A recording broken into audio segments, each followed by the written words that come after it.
Ele estava deitado no chão frio de uma caverna escura, o cheiro de terra úmida enchendo seus pulmões, enquanto suas mãos tremiam incontrolavelmente. Do lado de fora, soldados com tochas procuravam por ele, prontos para arrancar sua cabeça.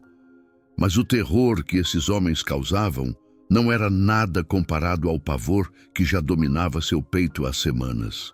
Davi, o rei ungido de Israel, o matador de gigantes, o homem segundo o coração de Deus, estava ali encolhido como uma criança abandonada, escrevendo palavras que a maioria dos pregadores preferem pular quando chegam nos Salmos.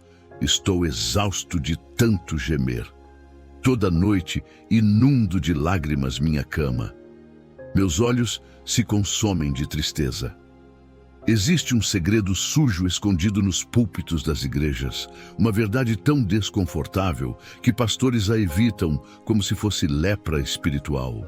É o fato inegável de que a Bíblia está repleta de gigantes da fé que enfrentaram depressão profunda, escuridão mental devastadora, e Deus não os repreendeu, não os exorcizou, não os acusou de falta de fé. Pelo contrário, ele validou sua dor, registrou suas lágrimas e transformou seus gemidos mais sombrios em escrituras sagradas que atravessariam milênios. Mas falar sobre isso do púlpito, isso destruiria a narrativa reconfortante de que crente de verdade não fica deprimido. Vamos começar pelo profeta mais dramático do Antigo Testamento, aquele que literalmente fugiu da presença de Deus em um navio. Jonas não fugiu porque era rebelde por natureza. Ele fugiu porque sabia exatamente o que Deus faria. Perdoaria Nínive, a cidade que havia torturado e massacrado seu povo. E quando isso aconteceu, quando Jonas testemunhou o arrependimento e a misericórdia divina em ação, ele não ficou feliz. Ele ficou extremamente descontente e pediu para morrer. Tira a minha vida, ele rogou, pois melhor me é morrer do que viver. Esse pedido não veio uma vez, mas 2 vezes no mesmo capítulo. Aqui está o lado oculto que pastores não mencionam. A depressão de Jonas estava enraizada em trauma não processado, em mágoa profunda, em expectativas de justiça que foram frustradas pela graça. Não era possessão demoníaca, não era pecado oculto. Era a dor legítima de alguém que testemunhou atrocidades cometidas por Nínive contra seu povo e agora tinha que engolir o perdão divino oferecido aos torturadores. E a resposta de Deus não foi repreensão. Foi uma lição gentil usando uma planta, proporcionando primeiro conforto físico através de sombra antes de abordar a questão emocional. Jeremias levou isso para outro nível completamente. Chamado de profeta chorão, ele amaldiçoou o dia em que nasceu com palavras tão sombrias que fazem letras de música emo parecerem animadas. Maldito o dia em que nasci. Que o dia em que minha mãe me deu à luz não seja abençoado. Maldito o homem que trouxe notícias a meu pai dizendo nasceu-lhe um filho, enchendo-o de alegria. Essas não são palavras de alguém tendo apenas um dia ruim. É o grito de alguém em depressão severa, questionando sua própria existência, carregando um peso que esmaga a vontade de viver. E aqui está o choque. Deus não editou essas palavras das Escrituras. Ele não censurou os sentimentos crus de Jeremias. Ele os preservou, os tornou parte do cânon sagrado, como se estivesse dizendo para todas as gerações futuras: olhem, até meus profetas escolhidos sentiram isso. É humano, é real, é válido.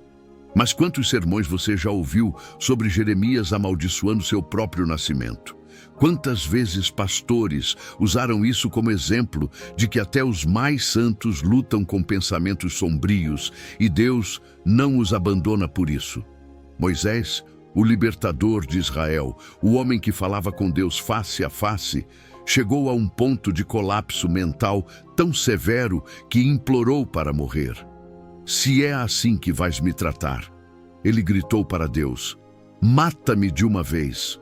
O peso de liderar milhões de pessoas reclamando constantemente. A responsabilidade esmagadora de ser mediador entre Deus e uma nação rebelde. O cansaço acumulado de décadas no deserto. Tudo isso esmigalhou Moisés até ele pedir morte como alívio. A resposta divina? Distribuir a carga, delegar responsabilidade, aliviar o peso através de soluções práticas e estruturais, não através de repreensão espiritual.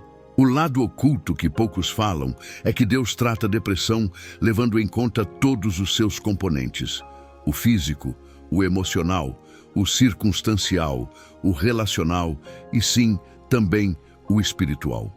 Quando Elias estava quebrado sob a árvore, Deus mandou comida e sono.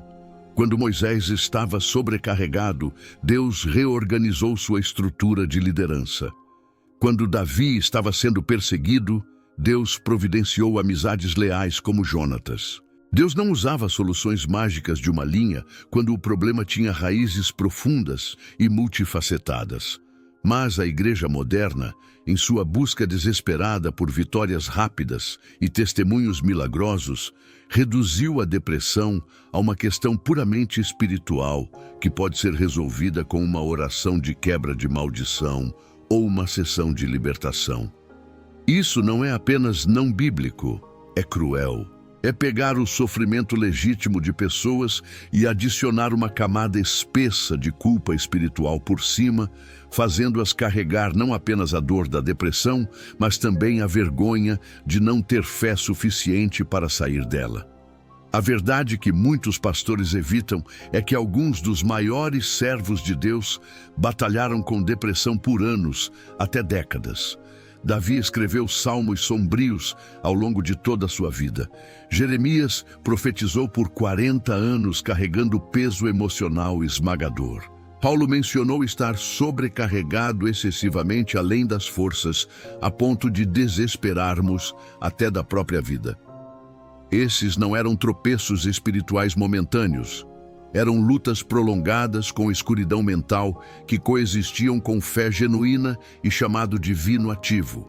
Martinho Lutero, o reformador que mudou a história da igreja, lutou com o que chamou de Anfechtung, uma palavra alemã sem tradução perfeita que descreve angústia espiritual profunda misturada com depressão severa. Ele tinha episódios onde ficava dias trancado em seu quarto, atormentado por pensamentos sombrios. Charles Spurgeon, chamado de Príncipe dos Pregadores, foi aberto sobre sua luta com depressão, chegando a escrever que sentia o escuro véu da melancolia descendo sobre ele repetidamente. Esses homens não perderam sua eficácia ministerial por causa da depressão. Eles a canalizaram em empatia, profundidade teológica e ministério mais autêntico. O lado oculto que precisamos expor à luz não é a existência da depressão entre pessoas de fé. A Bíblia deixa isso cristalino.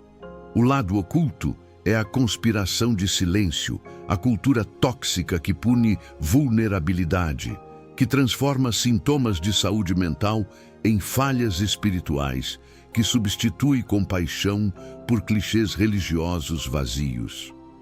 É hora de reconhecer que você pode estar profundamente deprimido e profundamente amado por Deus simultaneamente. Que buscar terapia não é falta de fé, mas sabedoria. Que tomar medicação quando necessário não é rejeitar a Deus, mas aceitar a ciência que Ele permitiu que descobríssemos. Se Davi, Moisés, Elias, Jeremias, Jonas, Jó e até mesmo Jesus no Getsêmani experimentaram angústia emocional profunda sem serem rejeitados por Deus, então talvez, apenas talvez, sua depressão não seja o fim da sua história espiritual, mas parte dela. Talvez seja no vale da sombra da morte que você aprende verdades sobre graça que nunca descobriria no topo da montanha. E talvez seja a hora da igreja parar de evitar esse lado oculto e começar a abraçar a verdade completa e libertadora que as Escrituras sempre contaram.